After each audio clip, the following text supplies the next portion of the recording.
che poi questo gioco delle scommesse sta aumentando in modo esponenziale, perché giustamente più aumenta la crisi, più la gente non vede il futuro innanzi all'occhio e si sta giocando tutte cose. Gente che non tiene l'occhio per piangere, la sera torna a casa vicino alla moglie, magari si trasano questi tre bullati. Poi chiamano così, patrone, si è bullati. Che poi a Luca più peso che vince. Tanto la moglie alla pasca, per un momento è trasuta la bulletta, si rischiattava, non ha mai pigliato una bulletta, nessuno.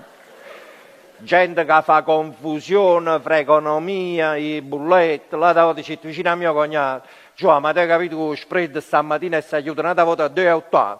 Certo mio cognato, ma pure la vittoria l'Atalanta a 2,40 non è malamente. Io pure schifo di parlare. Si povere persone anziane, quando la pensione non vale più niente, che lo poco stanno giocando tutti che gratta e vince. Amico, mi sa certe persone anziane che pure gratta e gratta e vince, fate caso, oramai mi sa che mi cura ciechi, se ti si può.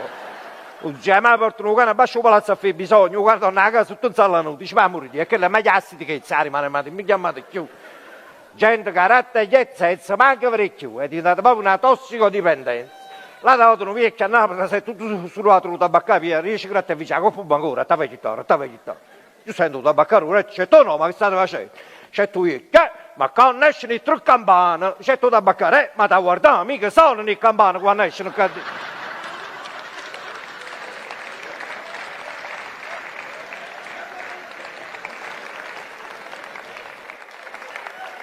A quando l'hanno ridotto questi pensioni per questi poveri pensionati in Italia?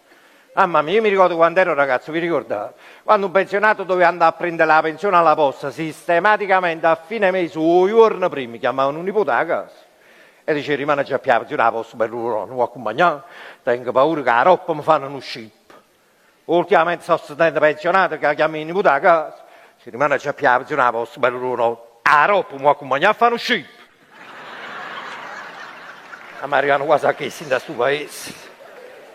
Mamma mia, ma quando passa sta crisi? Ma sti poveri guaglioni non si è mai appicciano alla televisione, escono dai giornali, l'angoscia ancora, ma che speranza ti stanno per il futuro? I cervelloni fuggono all'estero, gli italiani sono tornati ad emigrare, se avete la possibilità andate via, chi vuole lavorare deve scappare.